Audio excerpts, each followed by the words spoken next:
KPM.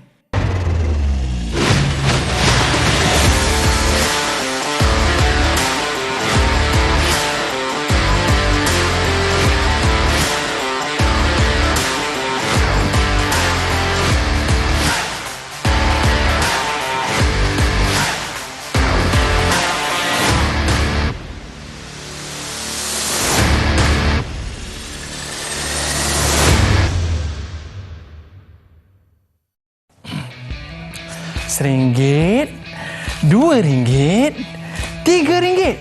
Wow, banyak ni. Boleh beli aiskrim kalau macam ni. Tapi kita boleh beli benda yang lebih bermanfaat. Nak beli apa ya? Kalau macam tu nak tanya cikgu lah. Jom kita tanya cikgu.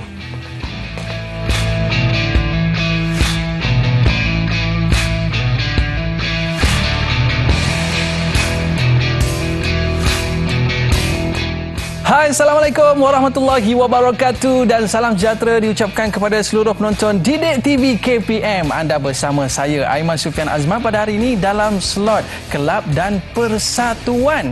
Dan siapakah guru akan bersama kita pada hari ini? Dah ada pun dekat sebelah saya. Kita bersama dengan Cikgu Wan Muhammad Akmal bin Wan Mansor, dikenali dengan Cikgu AA. Cikgu, apa khabar cikgu? Alhamdulillah sihat. Sihat. Saya pun sihat juga cikgu. Tadi saya ada RM3 cikgu. Tapi saya dah confused dah sebab hari-hari asyik makan aiskrim je kan. Kan tak elok tu kan. Jadi kita nak gunakan duit tu untuk perkara yang lebih bermanfaat. Tapi hari ini kita nak belajar dengan cikgu dalam kelab kewangan kita. Kita nak cerita tentang literasi kewangan. Tapi sebelum tu cikgu, mungkin cikgu boleh perkenalkan diri cikgu terlebih dahulu. Okey, bismillahirrahmanirrahim. Assalamualaikum warahmatullahi wabarakatuh. Nama saya Wan Muhammad Akmal bin Wan Mansor. Tapi saya tak suka orang panggil nama saya panjang-panjang ni, Aiman. Oh ya? Jadi semudahkan semua orang boleh panggil saya Cikgu AA sahaja. Okey. Dan sekarang saya bertugas di Sekolah Kebangsaan Putrajaya Persil 83. Dan saya merupakan salah seorang guru untuk aktiviti kelab dan persatuan lah. Okey, baik cikgu. Dan kita nak tahu juga tentang kelab kewangan ni. Kelab apa ni cikgu? Cikgu boleh cerita sikit tak? Okey, sebenarnya kelab kewangan ni adalah salah satu daripada kelab dan persatuan yang terdapat di sekolah lah. Dan kita ada macam-macam kelab sebenarnya, Aiman. Cuma hari ini saya nak fokuskan kepada kelab kewangan. Dan untuk makluman Aiman dan juga anak-anak murid yang sedang menonton juga, tak semua sekolah sebenarnya ada kelab kewangan ni. Ada sekolah yang wujudkan ataupun tubuhkan kelab kewangan dan ada juga sekolah yang tak ada kelab kewangan ni. Tapi hari ini, dirinya saya dekat sini hari ini, saya nak kongsikan supaya apa? Supaya semua orang sedar dan semua sekolah tahu akan manfaat dan juga aktiviti-aktiviti yang boleh dilakukan dalam kelab kewangan ni sebenarnya. Maknanya dapat duit belanja tu bukanlah nak dihabiskan je tau. Ni pergi ke kantin tahu nak belanja je. Tapi hari ni Cikgu AA nak cerita macam mana kita nak uruskan duit ni dalam kelab kewangan. Tapi apa topik yang kita nak cerita hari ni cikgu? Okey, tapi sebelum kita pergi kepada aktiviti-aktiviti yang kita boleh jalankan dalam kelab kewangan hari ini, Aiman, saya rasa lebih baik saya ceritakan ataupun saya kongsikan bagaimana penubuhan kelab kewangan di sesebuah sekolah itu dapat dilakukan. Ya cikgu. Okey, yang mana kelab yang ditubuhkan di sekolah ni sebenarnya selari dengan mata pelajaran yang diajar di sekolah sebenarnya. Jadi, untuk menubuhkan kelab kewangan ni, guru-guru mata pelajaran boleh membuat permohonan secara bertulis kepada pentadbir, yakni guru besar mahupun pengetua sebenarnya. Dan guru besar dan pengetua selepas tu bolehlah sahkan dan luluskan untuk menubuhkan kelab kewangan ini mengikut peraturan-peraturan pendidikan kurikulum kebangsaan 1997 sebenarnya. Jadi macam mana dengan keahlian pula cikgu? Okey, kalau diceritakan tentang keahlian, kalau untuk sekolah rendah kita ada aktiviti co-curriculum ini melibatkan murid daripada tahun 4 sehingga tahun 6 sebenarnya. Okey, kalau di sekolah menengah daripada tingkatan 1 sehingga tingkatan 5 lah. Tapi disebabkan saya hari ini mewakili sekolah rendah, jadi saya rasa saya akan bercerita, berkongsi lebih kepada sekolah rendah hari ini. Ya, baik cikgu. Tapi saya takutlah cikgu tengok duit besar-besar macam ni, mak kita tak bagi tahu duit belanja besar-besar macam ni. Biasa RM1 ke RM5 cikgu kan. Tapi tentang duit kita tahu, tetapi cikgu hari ini tadi cikgu ada sebut tentang literasi kewangan. Literasi kewangan ni apa dia cikgu? Kami tak tahu. Okey, literasi kewangan ni sebenarnya merupakan pengetahuan ataupun pemahaman konsep berkaitan dengan kewangan sebenarnya, Aiman. Okey, yang mana dalam literasi kewangan ini juga kita menekankan tentang kemahiran, motivasi dan keyakinan murid untuk menguruskan perbelanjaan dengan berhemat. Betul cikgu. Sebab macam Aiman tadi kan, Aiman dah tanya tadi ada RM3, Aiman nak beli apa? Nak beli aiskrim ke, nak beli buku ke?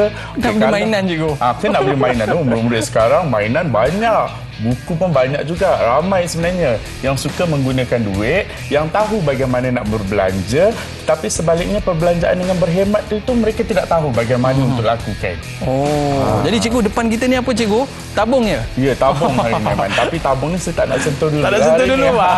Okay. Sebab kita akan ada juga kaitan dengan tabung ni. Sebab literasi kewangan ni kan macam saya cakap tadi adalah kemahiran dan motivasi bagaimana untuk menguruskan kewangan dengan baik. Yang mana kita tahu tabung ni sebagai salah satu alat lah bagaimana untuk kita menguruskan duit dengan baik sebenarnya. Tapi kita nak tahu juga cikgu, apa sebenarnya tujuan literasi kewangan diperkenalkan di sekolah ni? Apa penting untuk murid-murid kita kat sekolah tu cikgu? Okey, literasi kewangan ni sebenarnya bukan saja diperkenalkan melalui kurikulum saja, Aiman. Tetapi literasi kewangan juga diperkenalkan di dalam kurikulum. Yang mana juga diajar secara tidak langsung di dalam mata pelajaran tertentu. Tetapi tujuan utama kenapa literasi kewangan ini diperkenalkan di sekolah adalah untuk melahirkan murid celik kewangan. Bukan celik mata belanja. Kita tak nak macam tu. Nak celik kewangan. Supaya apa? Supaya mereka tahu bagaimana untuk menguruskan perbelanjaan. Diberi RM5, takkanlah nak terus habiskan RM5 sehari. Diberi RM3, takkan nak terus habiskan RM3. Jadi kita nak mereka sedar bagaimana untuk berbelanja dengan baik dan untuk berbelanja dengan berhemat dan menjadikan murid ini adalah murid yang selik kewangan. Biasa cikgu, kalau pengalaman cikgu di sekolah lah cikgu, murid-murid ni berbelanja di kantin macam mana cikgu? Okey, kalau saya dekat sekolah lah, kebiasaannya murid bila rehat dia tidak terus tuju ke kantin sebenarnya. Oh ya? Biasanya dia akan ke kedai buku terlebih dahulu. Dia belanja dulu di kedai buku, lebihan duit tu baru dia pergi beli makanan. Sedangkan antara bahan rencam, barang rencam dan juga makanan, keperluannya lebih kepada makanan sebenarnya. Kenapa? Sebab makanan ini akan membekalkan tenaga kepada mereka di sekolah.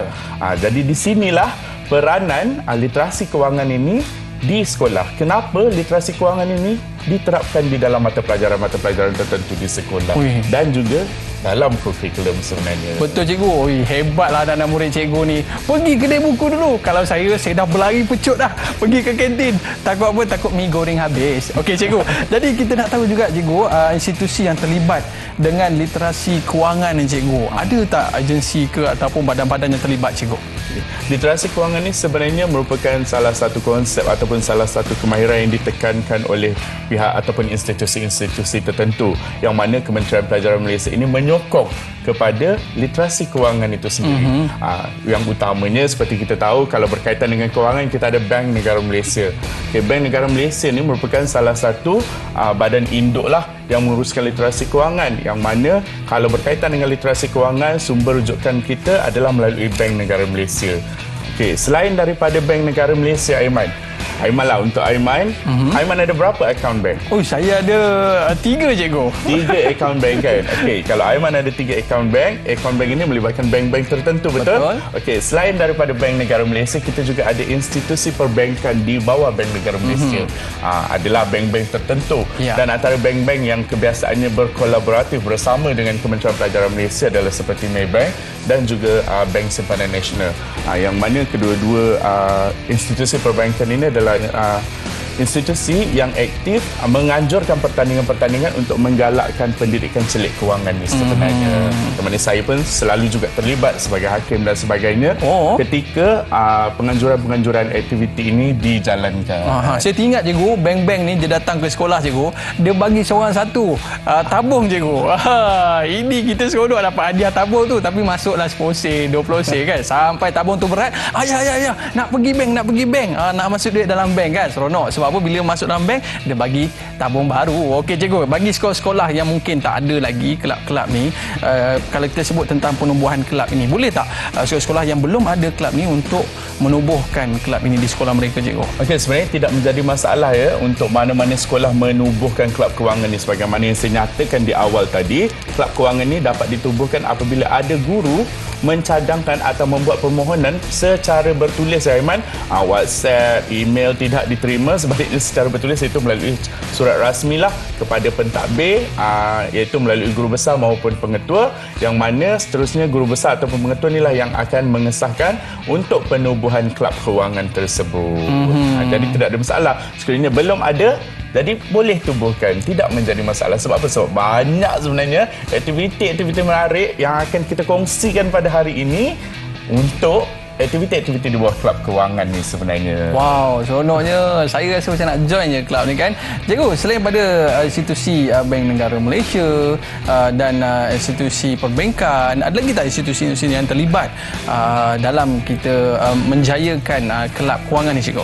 Okey, sebenarnya institusi kewangan di Malaysia ni sangat banyak sebenarnya, Aiman. Selain daripada Bank Negara Malaysia yang menjadi induk, seterusnya kita ada institusi perbankan, kita juga ada syarikat-syarikat insurans ataupun agensi-agensi insurans yang mana mereka adalah agensi-agensi yang menguruskan kewangan juga. Selain daripada itu, kita ada agensi-agensi kewangan lain seperti AKPK, koperasi dan juga lain-lain. Yang mana agensi-agensi kewangan ni, sebarang agensi yang menguruskan kewangan itu adalah agensi yang melibatkan kewangan dan memberikan pendidikan kewangan kepada murid-murid di Malaysia sebenarnya. Okey, saya ingat cikgu, waktu zaman sekolah dulu kita tak ada dompet lagi, cikgu. Masuk duit dalam poket, tiba-tiba poket bocor, cikgu. Waktu rehat tak boleh nak pergi makan kat kantin, sedih je seorang-seorang. Baik cikgu, kita nak berehat seketika. Para penonton, murid-murid jangan ke mana-mana.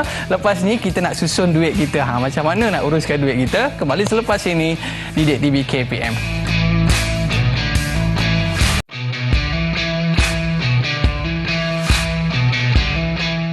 Baiklah, kembali bersama saya Aiman Sufian Azman dalam slot Kelab dan Persatuan bersama dengan Cikgu AA. Hari ini kita nak cerita tentang literasi kewangan. Tapi untuk slot kali ini, Cikgu, apa yang akan Cikgu kongsikan? Okey, kalau tadi saya dah bercerita tentang bagaimana penubuhan kelab dan seterusnya, apa itu literasi kewangan dan juga institusi-institusi yang terlibat dengan literasi kewangan. Yang seterusnya pada kali ini, saya akan mulakan dengan barangan dan perkhidmatan. Apa itu barangan? Apa itu perkhidmatan? Contohlah kan, Aiman kan, kalau saya bagi Aiman RM2, kalau saya bagi Aiman RM2, rasanya apa yang Aiman akan buat? Aiskrim, cikgu. Aiskrim. Yang kedua, pensel. Aiskrim RM1, pensel RM1. Betul, cikgu. Tapi kalau katakan antara dua pilihan yang Aiman ada ni, pensel tu RM1.50 tapi tidak ada aiskrim berharga RM50. Alamak, macam mana ni? Nak dua-dua kan? Okey, jadi sebelum kita pergi kepada bagaimana untuk membuat keputusan, saya rasa baik saya ceritakan terlebih dahululah apa itu barangan dan apa itu perkhidmatan.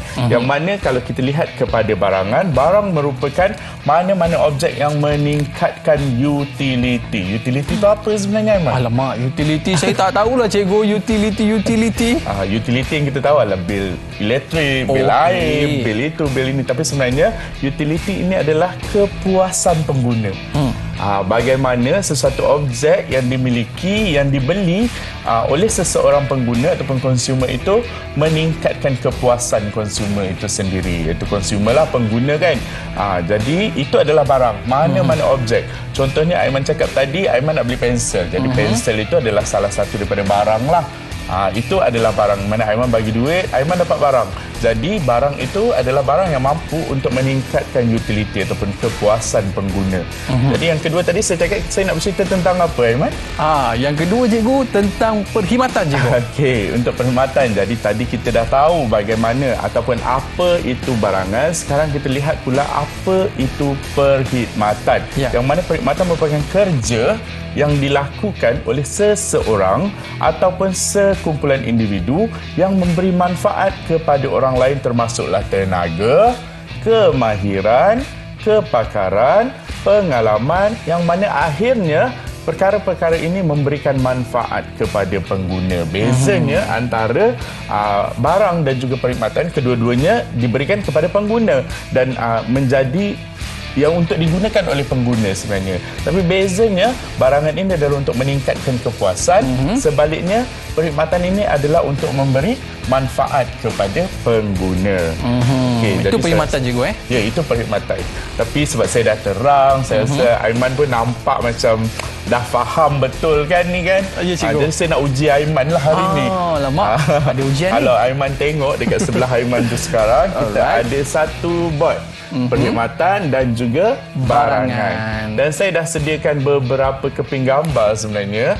Saya tak tulis apa, tapi saya nak Aiman susun gambar mengikut perkhidmatan dan juga barangan. Okey cikgu. Tapi saya nak minta bantuan murid-murid kita di rumah untuk tolong saya juga. Boleh tak? Boleh. Boleh. Kita minta bantuan yang ada di rumah. Jadi kita susun sama-sama dengan Aiman. Kita tengok Abang Aiman awak ni faham betul ke tidak dengan apa yang cikgu sampaikan sebentar tadi. Okey. Baik cikgu. Dekat sini ada 2, 4, 6, 8, 9 gambar cikgu. Betul, 9 kita gambar. Tengok satu-satu. Alamak, ni gambar rumah. Gambar rumah ni apa ya? Okey. Murid kita di rumah bagi clue. Dia kata barangan cikgu. Okey, boleh saya tampal kat sini cikgu? Tampal dulu Aiman. Okey. Ini adalah gambar rumah, jadi saya letak dekat barangan. Okey, kita pergi kepada yang kedua pula. Yang kedua pula adalah hospital. Okey, hospital. Kita rasa macam kalau pergi hospital ni perkhidmatan. Okey, jadi kita letak dekat perkhidmatan. Betul ke murid-murid kat rumah sana? Okay. Tolong Abang Aiman. Awak kena tolong Abang Aiman juga. Betul cikgu. Alamak, ini susah ni. Okey, murid-murid mesti ada alat ni dekat rumah kan? Jadi apa jawapannya? Kita cuba, mungkin ini barangan. Okey. Dan tapi seterusnya. Sebenarnya apa tu Aiman? Ini saya rasa telefon lah cikgu. Okey, mungkin telefon. Mungkin telefon. Okey. Dan kita ada juga, ada motor. Okey cikgu, saya rasa motor ni saya nak letak dekat perkhidmatan lah cikgu. Okey, tak apa, Aiman letak dulu. Kita tengok sekejap lagi. Okey, murid-murid kena tolong saya tau. Okey, dan seterusnya kita ada bank. Hari ini kita bercerita tentang bank. Tentang bank. Jadi saya letakkan bank juga. Okey, kalau bank ni biasa orang letak duit dekat sini. Jadi saya letak dekat barangan cikgu. Sebab duit kan? Duit, barang. Betul ke tak tu kan? Murid-murid. Yes. Dan seterusnya cikgu, kita ada e-hailing. E-hailing ni rasanya perkhidmatan cikgu. Jadi rasa, boleh saya rasa cikgu. Okey. Ni yang pandai Abang Aiman awak ni, dah rasa-rasa. Sebab cikgu, saya dulu waktu kecil saya pergi sekolah naik bas cikgu. Jadi saya rasa ini perkhidmatan sebab saya tak dapat apa-apa barang. Biasa tinggal barang. Tiga lagi. Kita ada minta bantuan yang berada di rumah untuk bagi kita. Okey, komputer. Komputer ni saya rasa kita punya ni barangan ni. Kan murid-murid kat rumah pun ada yang sedang menonton kita menggunakan komputer pada cikgu. Betul. Okey. Dan seterusnya kita ada hotel. Cuti-cuti sekolah kita pergi hotel. Baiklah cikgu, kita boleh jadi berbaki beberapa minggu sebelum cuti. Rasanya parent dah banyak yang dah booking hotel ni Aiman. Betul cikgu. Hotel biasa cuti sekolah penuh Aiman. Penuh cikgu. Tapi kalau hotel ni kita dapat perkhidmatannya mandi swimming pool dan sebagainya. Dan yang terakhir cikgu. Ini kegemaran semua orang. Okey. Kalau yang ni cikgu, saya rasa perkhidmatan lah cikgu. Saya letak dekat sini cikgu ya. Okey, boleh, tidak ada masalah. Okey, baik. Betul ke tak jawapan saya ni murid-murid? Okey, boleh kita semak cikgu? Boleh, tidak ada masalah. Tapi boleh saya ke sana? Silakan cikgu. Okey, kita semak satu persatu. Kita pergi kepada perkhidmatan terlebih dahulu. Macam saya cakap tadi, perkhidmatan adalah perkara ataupun benda yang mampu memberikan manfaat kepada pengguna. Sekarang kita tengok memanglah semua benda ni mampu memberikan manfaat kepada pengguna. Dan motor juga tidak dinafikan boleh menjadi perkhidmatan. Tetapi motor sebenarnya untuk memberi kepuasan, menjadi utility kepada pengguna. Sebenarnya tapi motor ni macam saya cakap tadi boleh jadi perkhidmatan. Contohnya macam perkhidmatan e-hailing. Jadi motor juga boleh menjadi sebahagian daripada perkhidmatan. Jadi apa yang saya nyatakan di sini, okey, ini saya terpaksa ubahlah Aiman sebab bank memang dia bagi duit dekat kita. Tapi sebenarnya dia membekalkan perkhidmatan kepada pengguna Murid-murid sebenarnya. ni yang bagi jawapan kat saya tadi. Okey, bank memberikan perkhidmatan kepada pengguna, yang mana bank itu memberi manfaat kepada pengguna sebenarnya. Okey, dan seterusnya kita ada makanan. Kenapa saya nak tanya? Sebab Aiman yang jawab. Jadi sebenarnya kenapa Aiman letak makanan itu sebagai perkhidmatan? Sebab semua orang boleh makan aiskrim, cikgu. Jadi aiskrim ini memberi manfaat ataupun kepuasan sebenarnya kepada Aiman. Kepuasan. Okey, kalau kepuasan, adakah kepuasan itu perkhidmatan? Alamak, betul juga murid-murid. Sebab tegur gapah tadi, sebab tengok makan je perkhidmatan. Jadi sebenarnya apa saja yang memberi kepuasan kepada kita itu adalah barangan, bukan perkhidmatan. Banyak salah ni. Tak adalah banyak, tapi okeylah, ada yang betul juga. Macam rumah kan, rumah adalah barangan yang mana kita mengeluarkan bayaran dan rumah itu memberi kepuasan, mana rumah mampu menjadi barang dan hak milik kita sebenarnya. Jadi apa saja yang menjadi hak milik kita, apa saja yang memberikan menjadi utility kepada pengguna, itu sebenarnya adalah barangan macam saya cakap tadi. Okey, sekiranya saya bagi contoh ke Aiman lagi, apa sebenarnya barang-barang yang Aiman miliki? Kalau saya ada jam tangan, cikgu. Okey, jam tangan. Jam tangan itu adalah contoh barangan. Oh, barangan. Okey. Kalau macam hujung-hujung bulan, cikgu, kadang ayah saya bawa saya pergi potong rambut. Okey. Potong rambut tu barangan ke perkhidmatan, cikgu? Okey, potong rambut itu memberi kepuasan ataupun memberi manfaat kepada Aiman? Memberi manfaat. Okey, sekiranya macam saya kata tadi, kita nak tentukan antara barangan dengan perkhidmatan ni sebenarnya mudah je. Apa saja yang memberi kepuasan itu adalah barang, dan apa saja yang memberi manfaat itu adalah perkhidmatan. Dan kita di Malaysia ni sebenarnya patut berbangga sebab kita ada banyak sangat perkhidmatan yang diberikan kepada kita. Malahan ada perkhidmatan yang diberikan secara percuma kepada rakyat Malaysia. Contoh, hospital-hospital kerajaan ataupun klinik-klinik kerajaan yang memberikan rawatan-rawatan percuma kepada golongan-golongan tertentu. Contohnya macam warga emas, kaki tangan kerajaan dan sebagainya. Jadi ini adalah antara perkhidmatan-perkhidmatan yang cuba kerajaan berikan kepada kita untuk apa? Untuk memberi manfaat dan menyebarkan manfaat kepada semua pengguna sebenarnya. Okey, itu dia, cikgu. Jadi kita dah belajar dah. Kalau pergi ke kedai tu tahu dah yang ni perkhidmatan, yang ni barangan. Kalau barang tu simpan elok-elok tau. Jangan sampai hilang pula. Okey, baik para penonton, murid-murid jangan ke mana-mana. Kembali selepas ini Didik TV KPM.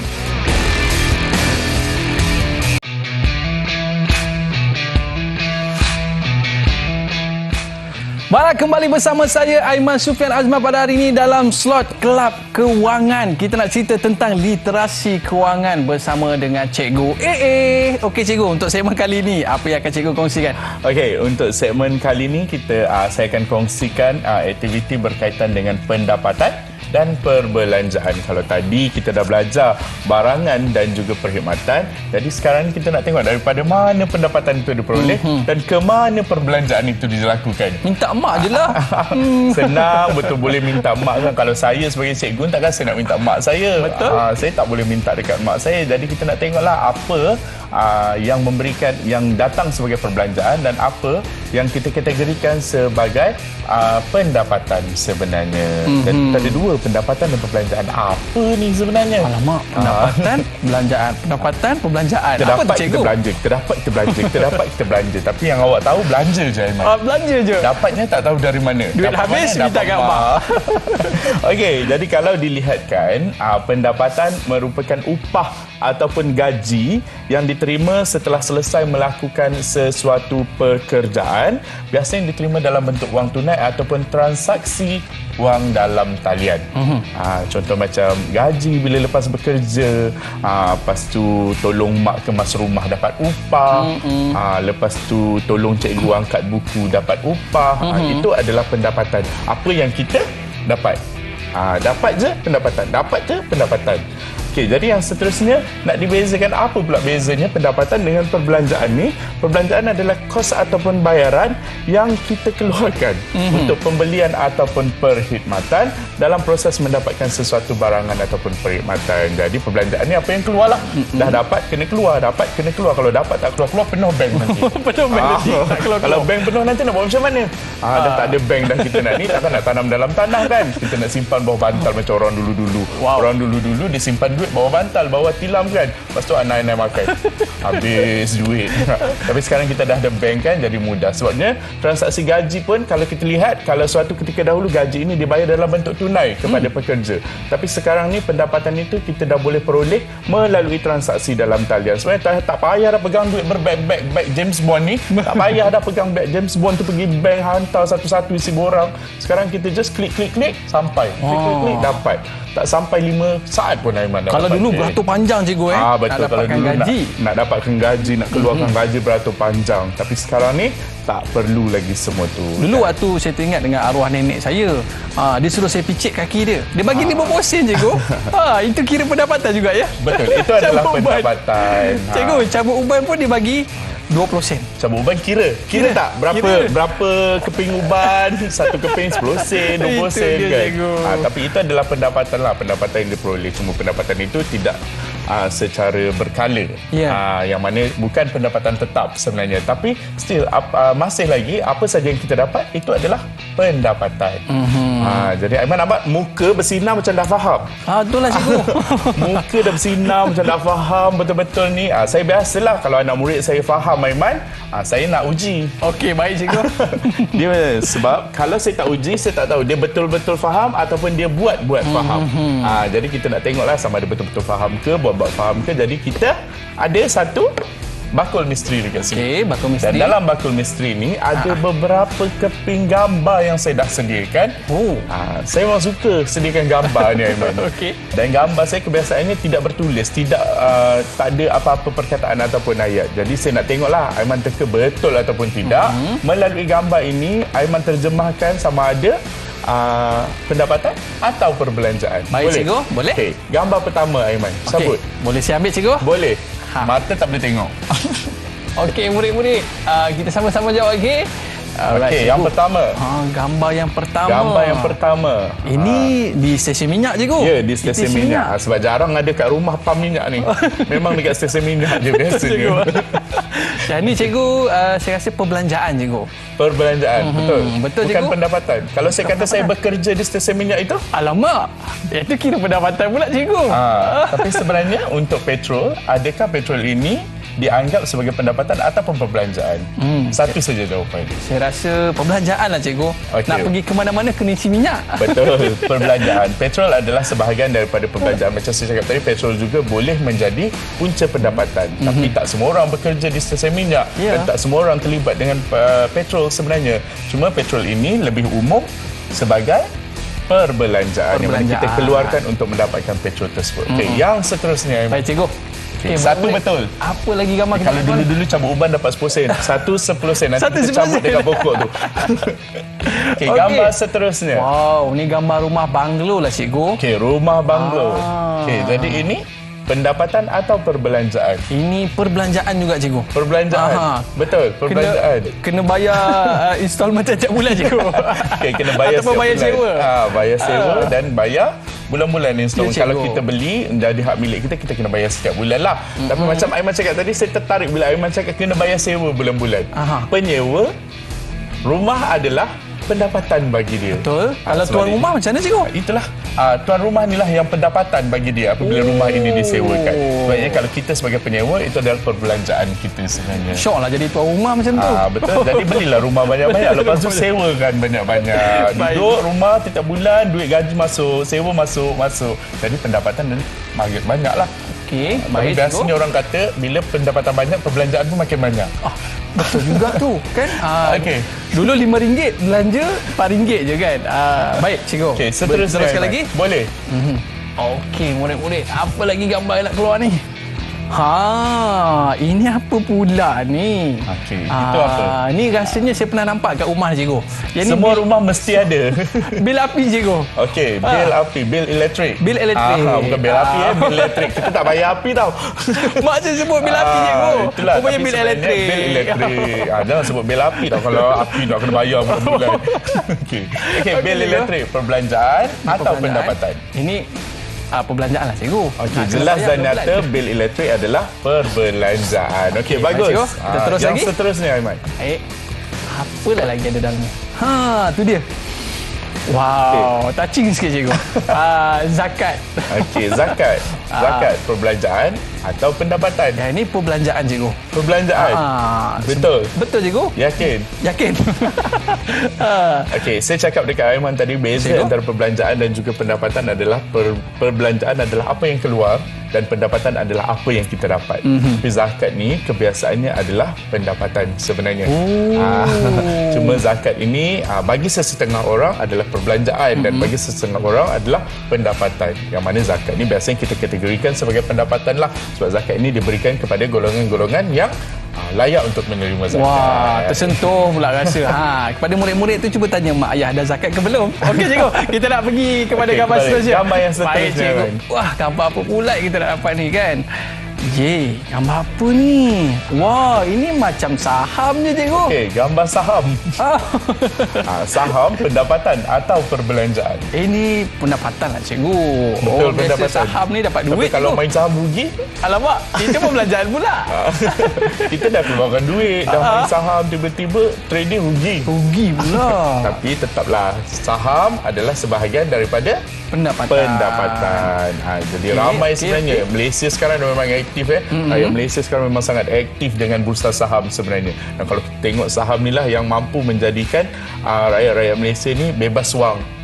Bebas wang dan bebas masa, bebas hutang kata mereka. Ya, betul. Di usia muda. Tapi kena ada ilmu yang cikgu. betul lah, kena ada ilmu Kena ada dan kena ilmu. melalui cara yang betul. Tak bolehlah melalui cara yang salah kan. Betul cikgu. Okey. Boleh kita cuba lagi cikgu? Boleh. Okey, Yang murid. seterusnya. Apa lagi gambar kita dapat ni? Ini dia gaji. Ini kalau Aiman salah, saya tarik balik semua reward yang saya bagi tadi. Alamak. Gaji ni pendapatan cikgu. Gaji tu memang dah jelas dan nyata itu adalah pendapatan lah. Sebab apa yang kita dapat itu adalah pendapatan. Berapa bulan dah cikgu Okey, Belum lagi. Okey, ini Tapi pendapatan kabarnya gaji awal bulan ni. Okey, baik cikgu. Okey, yang seterusnya Aiman. Apa lagi? Satu cikgu last lah cikgu Okey, ini apa pula ni? Ini kereta. Wow. Okay, kereta, pendapatan atau perbelanjaan? Ini perbelanjaan cikgu. Perbelanjaan. Nak payah bulan-bulan lagi. Saya risau sikit tengok kereta tu. Advance betul kereta dia. Tapi kalau dia buat e-hailing cikgu, boleh jadi pendapatan. Betul. Wow. Nampaknya Aiman dah mula faham apa yang cuba saya sampaikan, apa yang saya sampaikan hari ini. Jadi dia dah ada kalau dah. Maknanya dua-dua dia dah faham dekat situ. Okey, macam Aiman cakap tadi, kereta sebenarnya merupakan perbelanjaan yang mana kita keluarkan belanja untuk memiliki produk tersebut. Dan sebagaimana yang Aiman sebut tadi, suka juga untuk saya ceritakan dan juga suka untuk saya kongsikan, kereta juga boleh dijadikan sebagai sumber pendapatan sebenarnya. Yang mana kalau kita buat e-hailing dan sebagainya, dapatlah duit. Dapatlah income masuk dekat kita, jadi tidak ada masalah.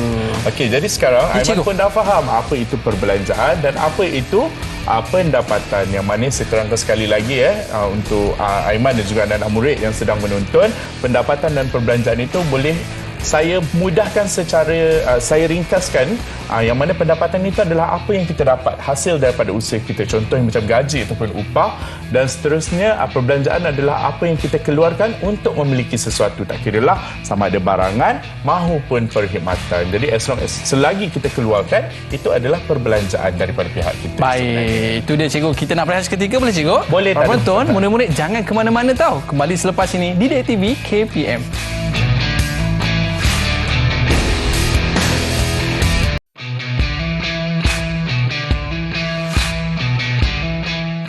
Baiklah, kembali bersama saya Aiman Sufian Azman di Didik TV KPM dalam slot Kelab dan Persatuan. Hari ini dalam Kelab Kewangan, kita nak cerita tentang literasi kewangan. Cikgu, saya ni kalau pergi ke shopping komplek lah cikgu, saya nak beli semua benda dalam shopping komplek tu. Tambah-tambah kalau pergi dekat tempat mainan tu cikgu, saya confuse cikgu, tak tahu mana yang penting, mana yang tak penting, mana keperluan, mana kehendak cikgu. Okey, jadi sebenarnya Aiman dah ada kemahiran untuk berbelanja. Cuma yang Aiman tak ada adalah kemahiran untuk menentukan mana satu keperluan dan mana satu kehendak. Betul. Apa maksud dia cikgu? Dan kita sebagai manusia sentiasa mempunyai impian, betul? Betul. Abang pernah dengar pasal papan impian? Papan impian? Vision board? Tak pernah lah cikgu. Vision board tak pernah dengar. Okey, jadi kebiasaannya untuk menetapkan sesuatu, kalau kita ada satu aim lah, kita ada satu tujuan yang kita nak, betul-betul kita nak capai, jadi kita akan tetapkan, kita letak dekat satu papan impian ni. Apa yang kita nak capai? Okey, dalam tempoh 10 tahun, apa akan jadi dengan hidup kita? Dalam tempoh 20 tahun, apa yang saya nak capai dalam hidup saya? Apa impian saya sebenarnya? Jadi untuk hari ini, sebelum saya terangkan apa itu keperluan dan apa itu kehendak, saya nak Aiman siapkan satu papan impian. Oh, ada Boleh? ujian lagi cikgu? Ada. Kalau kelas dengan saya, sentiasa ada ujian. Okey, baik cikgu. Okay. Jadi apa aktiviti kita hari ini cikgu? Okey, dekat depan saya ni ada beberapa keping gambar dan juga saya dah sediakan dua keping kad jugalah untuk Aiman pilih. Terpulanglah dekat Aiman nak yang mana, dan kemudian saya nak Aiman susun. Aiman susun gambar-gambar ni di atas papan ni. Boleh? Boleh cikgu? Okey, saya nak Aiman Cuba susun. Baik cikgu. Kita tengok sebenarnya abang Aiman kita ni kreatif ataupun tidak. Sebenarnya susunan tu pun memainkan peranan juga. Macam mana saya nak mula ni cikgu ya? Okey. Boleh mula kan? Susun. Baik cikgu, papan impian saya. Okay, Wow. Ada dua awak. cikgu, nak tampal yang mana satu ni? Terpulang dekat Aiman. Terpulang, Aiman boleh pilih. Kan saya kata saya beri kebebasan kepada Aiman untuk memilih kali ini. Okey, baik murid-murid. Kalau saya ambil warna hitam lah kan. Sebab dekat sini kita nak lekat yang pertama sekali ada papan impian saya. Baik, murid-murid kat rumah pun boleh buat juga cikgu kan? Kita tengok. Okay, Kita boleh tengok buat dulu. sama-sama, kita tengok apa impian abang Aiman sebenarnya. Okey, impian saya cikgu. Yang pertama saya nak dapat duit dulu tau. Bila dapat duit baru boleh belanja macam-macam, barulah happy. Okey. Kita tengok. Pertama sekali abang Aiman awak letak dekat situ duit. Duit. Tapi saja je saya sediakan duit tu kecil. Kecil je cikgu. Kecil je saya sediakan duit tu. Baik, Okey, cikgu. yang pertama abang Aiman dah letak duit. Yang kedua, nak jadi orang kaya. Dah ada duit tadi kan? Dah ada duit. cikgu. Yang seterusnya beli apa? Kita kena beli emas. Baru beli kita emas. jadi orang kaya. Kenapa emas? Sebab emas ni cukup bernilai cikgu. Betul. Kita nak buat apa-apa pun kita boleh bila kita ada emas ni tau. Okey, yang kedua abang Aiman letak emas. Aiman letak emas. Okey, kita tengok. letak Aiman emas. kata dalam tempoh 10 tahun dia nak ada 2 kilo emas. Wow, banyaknya cikgu. 2 kilo emas ya. Sama ada tercapai ataupun tidak, ini adalah impian Aiman. Saya tak boleh nak saya. kata tak boleh capai, tak akan tercapai. Siapa saya untuk menentukan impian Aiman? Dan murid-murid kita di rumah pun ada impian masing-masing cikgu kan? Betul, tidak ada masalah. Okey, yang seterusnya Baik, Aiman dah ada seterusnya, duit, cikgu. dah ada emas, apa lagi Aiman Apa tak lagi ada? cikgu? Saya nak pusing seluruh dunia lah cikgu. Okey, pusing seluruh dunia. Dah ada duit kan? Okey, baik cikgu. Jadi saya nak sampai kat Seluruh sini. dunia tu tiket beli ke nak beli kapal terbang? Jika beli tiket cikgu.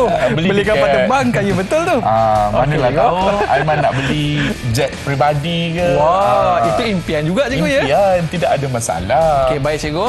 Okey, Bila yang dah melancong, seterusnya. bila seterusnya cikgu, saya macam biasalah cikgu. Ini dia. Dapat kereta sport macam ni boleh bawa laju-laju. Bawa laju-laju tapi masih mematuhi peraturan jalan raya di negara kita. Okey, baik cikgu. Nak bawa laju tidak ada masalah tapi perlu patuhi peraturan jalan raya. Itu dia. Ni impian lah cikgu ya. Betul, impian. Saya tak amin. kata salah, itu impian Aiman. Baik cikgu. Seterusnya cikgu. Okey, apa lagi yang Aiman nak dalam hidup Aiman? Impian Aiman. Seterusnya cikgu, bila dah ada kereta besar, nak kena ada rumah besar. Okey. Aiman beli kereta dulu, baru dia beli rumah. Sebab kereta boleh parking dekat rumah jiran. Tak ada masalah. Ni impian cikgu Betul, impian. Walaupun Boleh. gambar ni gambar rumah jiran tau. Right. Impian dia nak rumah yang sama dengan rumah jiran dia. Nak Sebab ada sama. kawasan kejiran yang cantik dekat Malaysia. Betul. Betul cikgu. Dan rumah dia pun semua besar-besar. Kita boleh berimpian, tidak menjadi masalah. Impian kita tu nanti, adakah impian kita itu keperluan ataupun kehendak kita sebenarnya? Okey, baik cikgu. Ada lagi? Saya rasa yang ni dululah cikgu. Okey, yang ni dulu. Saya punya impian cikgu. Boleh Aiman angkat dan tunjuk. Baik. Murid-murid macam mana?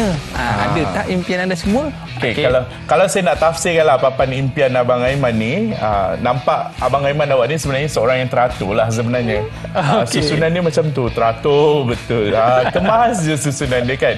Okey, Betul Aiman, ke cikgu? saya tidak ada masalah dan saya nak kongsikan papan impian yang saya dah siapkan juga sebenarnya. Saya pun Ada dah siapkan cikgu. satu papan impian. Ini papan impian yang saya siapkan. Wow, cantiknya susunan cikgu. Okey, dan susunan-susunan ni sebenarnya ni adalah bergantung kepada kreativiti kita, tidak menjadi masalah pun. Dan kenapa saya kata dalam papan impian ini saya letakkan yang pertama yang berada di sini adalah kewangan. Kalau kita tahu kewangan itu dari segi keperluan maupun kehendak, yang kita maksudkan, saya terangkan dululah Aiman maksud keperluan dan kehendak sebenarnya. Okey, keperluan merupakan kepentingan asas yang diperlukan sebenarnya. Okey, jadi keperluan adalah kepentingan asas yang diperlukan oleh setiap manusia untuk meneruskan kehidupan sebenarnya. Jadi kalau ada keperluan asas ni, maka kehidupan manusia itu dapatlah diteruskan dengan baik sebenarnya.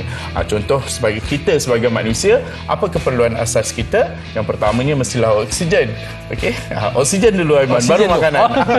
So, kita bangun, kita bernafas dulu. Kita bangun, kita terus makan. Okey, oksigen, makanan, tempat tinggal, pasangan, itu adalah keperluan asas kita sebagai manusia. Dan seterusnya kita ada kehendak. Kehendak adalah keinginan sebenarnya. Okey, keinginan terhadap barang ataupun perkhidmatan untuk hidup dengan lebih selesa dan mewah.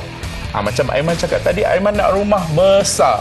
Rumah sebenarnya adalah keperluan. Keperluan. Rumah sebenarnya keperluan. Sebab kita sebagai manusia, kita memerlukan tempat tinggal untuk kita tinggal sebenarnya. Tapi rumah juga boleh menjadi kehendak. Yang mana kita hanya mampu beli rumah seluas ini. Tapi kehendak kita, saya nak rumah yang lebih besar. Saya nak rumah yang lebih luas dan sebagainya. Itu adalah kehendak. Dan kita hanya mampu memiliki rumah ini, tapi sebaliknya kehendak kita mahukan sesuatu yang lebih untuk kita hidup lebih mewah. Ya. Tapi bersesuaian dengan pendapatan lah, bersesuaian dengan bajet yang kita ada sebenarnya. Tidak menjadi masalah. Jadi selagi sesuai dengan bajet kita, itu adalah keperluan. Mungkin keperluan saya dan keperluan Aiman berbeza. Sebab apa? Sebab pendapatan kita mungkin berbeza. Okey, yang seterusnya kereta. Keperluan atau kehendak? Kehendak cikgu. Okey, kereta. Kereta sebenarnya, kalau suatu ketika dahulu kereta ini mungkinlah kehendak, tapi melihatkan kepada pasca modernisasi kita zaman sekarang dan bagaimana pemodenan sudah pun beransur maju sekarang ni, kereta ini tidak lagi menjadi kehendak, sebaliknya menjadi keperluan, terutamanya bagi mereka yang sudah berumah tangga dan mempunyai keluarga. Yang mana kalau nak naik kenderaan awam, terpaksa keluarkan belanja untuk semua ahli keluarga. Betul. Tapi sebaliknya, kalau dah mempunyai kereta sendiri, dah mempunyai kenderaan sendiri, adalah lebih menjimatkan sebenarnya. Dan kereta akan menjadi kehendak sekiranya kita hanya mampu memiliki kereta bertaraf sederhana, grade sederhana, tetapi dalam kepala kita saya nak kereta sport. Saya mampu ataupun tidak, I have to own a sport car. Saya mesti miliki sport car. Macam tu. Tapi itu adalah kehendak lah. Macam motor jugalah. Kita mampu beli motor berkuasa biasa 150cc ke bawah, tapi sebaliknya nak motor yang berkuasa 200cc dan ke atas. Sebaliknya kemampuan hanyalah 150cc. Okey, itu adalah keperluan dan juga kehendak. Sedangkan benda itu boleh menjadi keperluan, tapi atas faktor-faktor tertentu, apabila kita mahu lebih bermewah dan kita mahu lebih untuk lebih selesa, dia akan terus menjadi kehendak sebenarnya. Okey, yang seterusnya, duit dan juga emas. Okey, duit dan juga emas ni saya kategorikan sebagai keperluan lah sebenarnya. Sebabnya dalam kehidupan kita sebagai manusia, kita perlukan duit. Okay, sebab kalau tak ada duit, macam mana kita nak berbelanja? Betul juga, cikgu. Betul ataupun tidak. Tapi cikgu, nak dapat duit-duit ni cikgu, apa permulaannya cikgu? Pastinya kita kena belajar sungguh-sungguh cikgu. Betul, kan? Betul, belajar dulu sungguh-sungguh. Sebab dalam tempoh awak belajar pun, awak sebenarnya boleh jana pendapatan. Betul ataupun tidak? Betul cikgu. Jadi untuk kesimpulannya cikgu. Okey, untuk kesimpulannya, keperluan dan kehendak ini, keperluan sebenarnya adalah perkara-perkara asas yang kita perlukan untuk meneruskan kehidupan kita. Sama ada kita benda-benda ataupun keperluan-keperluan yang mampu untuk kita miliki dengan pendapatan kita yang sedia ada. Sebaliknya, kehendak itu adalah benda yang kita perlukan asalnya, namun untuk secara lebih mewah, untuk hidup lebih selesa dan sebagainya, itu adalah keperluan. Sama ada dari segi perkhidmatan maupun dari segi barangan yang kita miliki sebenarnya. Apa-apa pun, tengok poket dulu. Ada duit ke tak ada duit? Ini kita pun belajar lebih daripada kemampuan kita, kan? Baik, kita nak ucapkan terima kasih kepada Cikgu AA dan terima kasih kepada murid-murid kita yang berada di rumah. Ingat, duit yang mak ayah bagi tu bukan terus nak belanja semua benda tau. Tapi kita kena urus dengan baik. Baik, kita jumpa lagi. Assalamualaikum warahmatullahi wabarakatuh.